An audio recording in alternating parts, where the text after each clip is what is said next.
ವೇದಿಕೆ ಮೇಲಿರುವಂಥ ಎಲ್ಲ ಹಿರಿಯರಿಗೆ ಗೆಳೆಯರಿಗೆ ನಮಸ್ಕಾರ ಹೇಳ್ತಾ ನಿಮ್ಮೆಲ್ಲರಿಗೂ ನಮಸ್ತೆ ಹೇಳ್ತಾ ಇವರು ಅವಾಗಿಂದ ನಮ್ಮ ತುಳುನಾಡಿಗೆ ಅಂದ್ಬಿಟ್ಟು ನಮ್ಮನ್ನು ಹೊರಗಡೆಯವ್ರು ಮಾಡ್ತಾ ಇದ್ದಾರೆ. ತುಳುನಾಡು ನಮ್ಮ ಕರ್ನಾಟಕದಲ್ಲಿದೆ, ಕರ್ನಾಟಕ ನಮ್ಮ ಹೃದಯದಲ್ಲಿ ತಾನೇ ಇದೆ.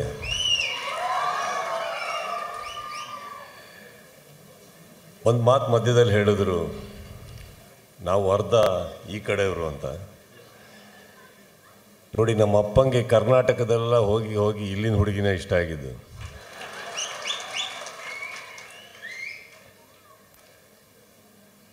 ಪ್ರತಿಯೊಂದು ಸಾರಿ ಇಲ್ಲಿಗೆ ಕರೆದಾಗ ಬಹಳ ಖುಷಿಯಾಗೋದೇನಕ್ಕಂದರೆ, ಒಂದು ನನಗೆ ಈ ಊರ ಬಗ್ಗೆ, ಈ ನಾಡಿನ ಬಗ್ಗೆ ಗೊತ್ತಿರೋದು, ತುಳು ಜನಗಳ ಬಗ್ಗೆ ಗೊತ್ತಿರೋದೇನೆಂದರೆ ಸಿಕ್ಕಾಪಟ್ಟೆ ಸ್ವಾಭಿಮಾನಿಗಳಂತ. ಸೊ ಬಹಳ ಈಸಿಯಾಗಿ ತಾವು ಯಾರನ್ನೂ ಇಷ್ಟಪಡಲ್ಲ ಅಂತ ಬಹಳ ಚೆನ್ನಾಗಿ ಗೊತ್ತು. ಅಂಥದ್ರಲ್ಲಿ ನಿಮ್ಮ ಮನಸ್ಸುಗಳಲ್ಲಿ ಎಲ್ಲೋ ಒಂದು ಚಿಕ್ಕ ಜಾಗ ನಮಗೆ ಕೊಟ್ಟಿದ್ದೀರ ಅಂದರೆ, ತಾವೇನು ಆ ಒಂದು ನನಗೆ ಕೂತ್ಕೊಳ್ಳೋಕ್ಕೆ ಹಾಕಂಥ ಒಂದು ಪೀಠ ಇರ್ಬೋದು, ಅದಕ್ಕಿಂತ ಬಹಳ ದೊಡ್ಡ ಸ್ಥಾನ ನಿಮ್ಮ ಮನಸ್ಸಲ್ಲಿ ಕೊಟ್ಟಿದ್ದಕ್ಕೆ ನನಗೆ ಅದು ಯಾವುದು ಬೇಡಿ. ಆ್ಯಂಡ್ ಇಲ್ಲಿ ನಿಮ್ಮ ಒಂದು ಗೌರವ ನಾನು ಸ್ವೀಕರಿಸಿಲ್ಲ ಅಂತ ಅಂದ್ಕೊಂಬೇಡಿ. ನನಗೆ ಹೋದಲ್ಲಿ ಏನಾದರೂ ಸ್ವೀಕಾರ ಮಾಡಿದಾಗ ಏನಾಗುತ್ತೆ, ಎಲ್ಲೋ ಒಂದು ಕಡೆ ಅದಕ್ಕೋಸ್ಕರ ಬಂದೆ ಅಂತ ಅನಿಸುತ್ತೆ. ನನಗೆ ಅದು ಬೇಡಿ. ನಾನು ಬಂದಿದ್ದು ಕೇವಲ ನನ್ನ ಸ್ನೇಹಿತರಿಗೋಸ್ಕರ, ಇಲ್ಲಿ ನಡೀತಾ ಇರೋವಂಥ ಬಹಳ ಒಳ್ಳೆಯ ಕೆಲಸಕ್ಕಾಗಿ ಹಾಗೂ ನಿಮಗಾಗಿ, ನೀವು ನಮ್ಮಲ್ಲಿಟ್ಟಿರೋ ಪ್ರೀತಿಗಾಗಿ, ಅಷ್ಟೇ, ಬೇರೆ ಏನೂ ಇಲ್ಲ. ಇದ್ರ ಮೇಲೆ ನನ್ನ ತಾಯಿ ತುಂಬ ಚೆನ್ನಾಗಿ ತುಳು ಮಾತಾಡ್ತಾರೆ. ಒಂದು ದಿವಸ ಅವ್ರನ್ನ ಕಳಿಸ್ಕೊಡ್ತೀನಿ, ನೀವು ಕೇಳಿ. ನಾನೇ ಮಾತಾಡ್ತಾ ಇದ್ದೀನಿ ಅಂದ್ಕೊಂಡು ನನಗೆ ಬೇರೆ ಏನು ಹೇಳ್ಕೊಟ್ಟಿಲ್ಲ. ಎಂಚಿನ ಮಾರರೆ ಉಣಸಾಂಡ ಇಷ್ಟು ಹೇಳ್ಕೊಟ್ಟಿದ್ರು ನನಗೆ. ಯಾಕಂದರೆ ಬಂದವರಿಗೆ, ಅತಿಥಿಗಳಿಗೆ ಕೆಲವು ಮಾತಾಡೋದಕ್ಕೋಸ್ಕರ ಹೇಳ್ಕೊಟ್ಟಿದ್ರು. ಇನ್ನು ಸುಮಾರು ಒಂದು 22 ವರ್ಷದ ಸ್ನೇಹಿತರು ನನಗೆ, ಪ್ರವೀಣ್ ಶೆಟ್ಟರು. ಅವರು ಸಿಕ್ಕಿದಾಗೆಲ್ಲ ನಮಗೆ ದುಬೈಲಿ ಸಿಗ್ತಾಯಿದ್ರು. ಸೊ ನಮಗೆ ತುಳು ಹೇಳೇ ಕೊಟ್ಟಿಲ್ಲ ಅವರು. ಪ್ರತಿ ಸಾರಿ ಇತ್ತೀಚಿನ ದಿನಗಳಲ್ಲಿ ಯಾವಾಗಲೂ ಮಂಗಳೂರಿಗೆ ನಾವು ಬಂದು ಹೋಗ್ತಾ ಇದ್ವಿ. ಬಟ್ ಆದರೆ ಇತ್ತೀಚೆಗೆ ನಮ್ಮ ಕನ್ನಡ ಚಿತ್ರರಂಗಕ್ಕೆ ನಿಮ್ಮವ್ರು ತುಂಬ ಜನ ಬಂದ್ಬಿಟ್ಟು ಕನ್ನಡ ಯಾವುದು ತುಳು ಯಾವುದು ಅಂತ ಗೊತ್ತಾಗ್ತಾ ಇಲ್ಲ. ಈಗ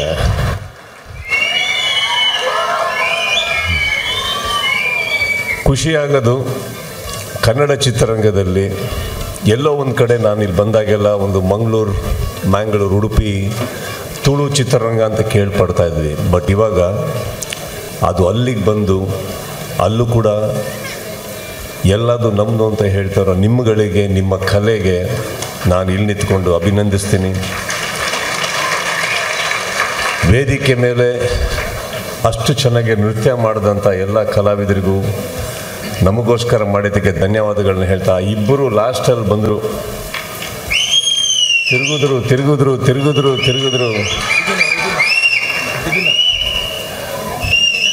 ಶೆಟ್ರ, ನಾವೇನಾದ್ರು 2 ರೌಂಡ್ ಆ ಥರ ಹೊಡೆದ್ರೆ ನಿಲ್ಲೋದೇ ಇಲ್ಲ ಲೈಫಲ್ಲಿ ಆಮೇಲೆ ಅಲ್ಲ. ಅದು ಗೊತ್ತಿಲ್ಲ ಅದು ಯಾವ ಥರದ್ದು. ಸೊ ಆ ಥರ ಕಲೆ ನಿಮ್ಮಲ್ಲಿ ಮಾತ್ರ ಇರೋದು, ಅದನ್ನು ಓಪನ್ ಆಗಿ ಹೇಳ್ತೀನಿ ನಾನು. ಆ್ಯಂಡ್ ಅಷ್ಟು ಸುತ್ತದ ಮೇಲೂ ಬ್ಯಾಲೆನ್ಸ್ ಆಗಿದ್ದೀರಲ್ಲ ಶೆಟ್ರ, ನೀವು 2 ಗ್ಲಾಸಲ್ಲೇ ಬಿದ್ದೋಗ್ತೀರ.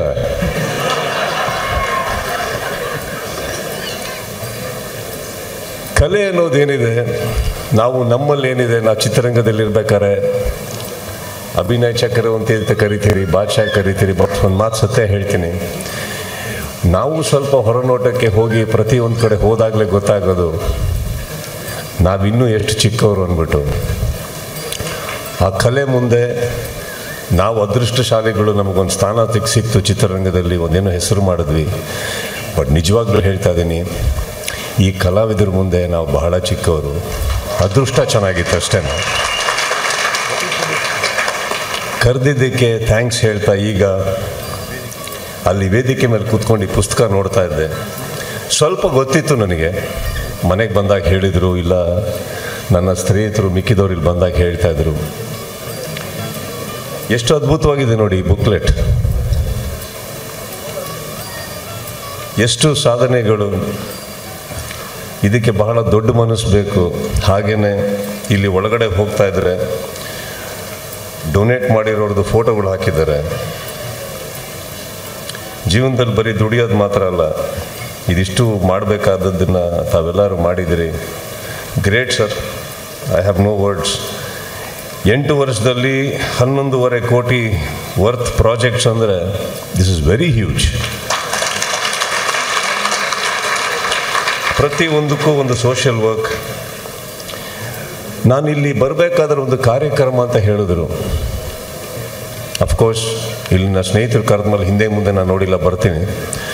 ಬಟ್ ಬರ್ತಾ ಬರ್ತಾ ಬರ್ತಾ ಒಳಗಡೆ ಗೇಟ್ ಎಂಟ್ರಾದ್ಮೇಲೆ ಕಾರ್ಗಳನ್ನ ನೋಡ್ತಾ ಜನಗಳನ್ನ ನೋಡಿದೆ. ಫಸ್ಟಿಗೆ ಅಲ್ಲಿ ಖಾಲಿ ಒಂದು ಚೇರ್ಗಳದಿತ್ತು.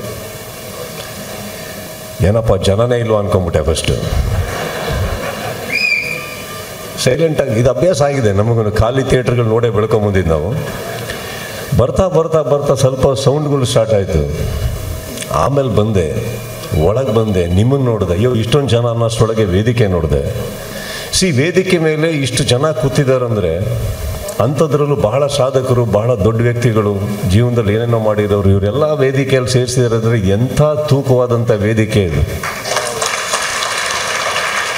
ಆ ವೇದಿಕೆಯಲ್ಲಿ ನನ್ನನ್ನು ಕರೆಸಿ ತಾವೆಲ್ಲ ಕೂರಿಸಿ ಪ್ರೀತಿ ತೋರಿಸಿದ್ದೆ ಬಹಳ ದೊಡ್ಡದು. ಅದ್ರ ಮೇಲೆ ನನಗೆ ಯಾವ ಸನ್ಮಾನ ಬೇಡಿ. ತುಂಬ ಧನ್ಯವಾದ ನನ್ನ ಇಲ್ಲಿ ಕರೆಸಿದ್ದಕ್ಕೆ. ಎಲ್ಲೋ ಒಂದು ಕಡೆ ಬರೀ ನಾವು ನಮ್ಮ ಚಿತ್ರರಂಗ, ನಮ್ಮ ಕಲೆ, ನಮ್ಮ ಹೋರಾಟದಲ್ಲಿರ್ಬೇಕಾದ್ರೆ ಇದನ್ನೆಲ್ಲ ನೋಡೋದಕ್ಕೆ ಬಹಳ ಖುಷಿಯಾಗುತ್ತೆ. ಎಷ್ಟು ಚಂದ ನಮ್ಮ ಊರು ಅಂತ ಅನಿಸುತ್ತೆ ನಮಗೆ. ಆ ಪ್ರೀತಿ ತೋರಿಸಿದ್ದಕ್ಕೆ, ಇಲ್ಲಿ ಕರೆಸಿದ್ದಕ್ಕೆ ಪ್ರತಿಯೊಬ್ಬರಿಗೂ ಹೃದಯಪೂರ್ವಕ ಧನ್ಯವಾದಗಳನ್ನ ಹೇಳ್ತಾ, ಪಟ್ಲ ಫೌಂಡೇಶನ್ ಇನ್ನಷ್ಟು ದೊಡ್ಡದ ಮಟ್ಟಿಗೆ ಬೆಳೀಲಿ, ಇನ್ನೂ ತುಂಬ ಜನಕ್ಕೆ ಒಂದು ಆಲದ ಮರವಾಗಿ ಆಲ್ರೆಡಿ ನಿಂತಿದ್ದೆ, ಇನ್ನೂ ದೊಡ್ಡದಾಗಿ ಬೆಳೀಲಿ ಅಂತ ಹೇಳ್ತಾ ಕರೆಸಿದ್ದಕ್ಕೆ ಥ್ಯಾಂಕ್ ಯು. ಪ್ರತಿಯೊಬ್ಬರಿಗೂ ಮತ್ತೊಮ್ಮೆ ಥ್ಯಾಂಕ್ ಯು ಹೇಳ್ತಾ, ಪಟ್ಲ ಅವರೇ ಎಲ್ಲಿದ್ದೀರಿ? ಬನ್ನಿ. ಇವರು ನಮ್ಮ ಮನೆಗೆ ಬಂದಾಗ ಭಾಳ ಒಂದು ಸಿಂಪಲಾಗಿ ಒಂದು ಕುರ್ತಾ ಹಾಕೊಂಬಂದರು. ನಮ್ಮ ಆದರ್ಶ್ ಶೆಟ್ಟಿ ಕರ್ಕೊಂಬಂದ್ಬಿಟ್ಟು ನಮ್ಮ ಆದರ್ಶ್ ಶೆಟ್ಟಿಗೆ ಎಲ್ಲಿದ್ದೀರಾ? ಹಾಂ, ಇವರಿಗೆ ಸ್ವಲ್ಪ ನಮ್ಮ ಪ್ರಧಾನಮಂತ್ರಿಯವ್ರ ಥರ ಡ್ರೆಸ್ ಮಾಡೋ ಹುಚ್ಚು. ಅವ್ರ ಥರ ಆಗಬೇಕು ಅಂತ ಏನೋ ಕನಸಿರ್ಬೇಕೇನೋ ಗೊತ್ತಿಲ್ಲ, ಹೋದಲ್ಲೆಲ್ಲ ಹೀಗೆ ಇರ್ತಾರೆ. ಇವರೊಟ್ಟಿಗೆ ಇವ್ರು ಬಂದಾಗ ನಾನು ಬಹುಶಃ ಯಾರೋ ಫ್ರೆಂಡ್ ಇರಬೇಕು ಅಂತ ಅಂದ್ಕೊಂಡ್ರು. ಆಮೇಲೆ ಅಲ್ಲಿ ಕೂತ ಮೇಲೆ ಇವ್ರ ಕೆಲಸಗಳನ್ನ ಹೇಳ್ತಾ ಇದ್ರು. ಸಡನ್ನಾಗಿ ನನಗೆ ಅನಿಸಿದ್ದು, ನೀವು ಯಾಕ್ರಿ ಇಷ್ಟೊಂದು ಬಟ್ಟೆ ಹಾಕೊಂಡಿದ್ದೀರಾ? ಅವ್ರು ಹಾಕೊಬೇಕಲ್ವಾ? ಆ ವ್ಯಕ್ತಿ ಬಗ್ಗೆ ಏನಕ್ಕೆ ಹೇಳಿದೆ ಅಂದರೆ, ಎಷ್ಟು ಸಿಂಪಲ್ಲಾಗಿ ಬಂದಿದ್ರು. ಆಮೇಲೆ ಅವ್ರ ಸಾಧನೆಗಳು ಹೇಳ್ತಾ, ಅವ್ರ ಕೆಲಸಗಳನ್ನ ಹೇಳ್ತಾ ನನಗೆ ಸಡನ್ನಾಗಿ ನೋಡಿ 50 kg ಇಲ್ಲ ಏನು, ನೋಡೋಕ್ಕೆ ಸಿಂಪಲ್ಲಾಗಿ ಮನೆಯಿಂದ ಬಂದು ಒಂದು ಉದ್ಯಮಿ ಕೆಲಸಕ್ಕೆ ಹೋಗಿ ಬರೋರ ಥರ ಇದ್ದಾರೆ. ಆಮೇಲೆ ನೋಡ್ತಾ ಆ ಪುಸ್ತಕ ಓಪನ್ ಮಾಡಿದೆ. ಎಂಥ ಪುಸ್ತಕ ರೀ ಇವರು, ಅದ್ಭುತವಾದಂಥ ಒಂದು ಬುಕ್ ಇವರು. ಇವತ್ತಿಗೆ ಇಷ್ಟೊಂದು ದೊಡ್ಡ ಮನಸ್ಸಿರೋವಂಥ ಸಾಧಕರ ಮುಂದೆ ನಾವು ನಿಂತ್ಕೊಳ್ಳೋದಕ್ಕೆ ಹೆಮ್ಮೆ ಪಡ್ತೀನಿ. ನಿಮ್ಮೆಲ್ಲರೊಟ್ಟಿಗೆ ಕೂತ್ಕೊಳ್ಳೋದಕ್ಕೆ ಹೆಮ್ಮೆ ಪಡ್ತೀನಿ. ಕರೆಸೋದಕ್ಕೆ ಥ್ಯಾಂಕ್ ಯು ಹೇಳ್ತಾ, love you all, have a great time. Thank you.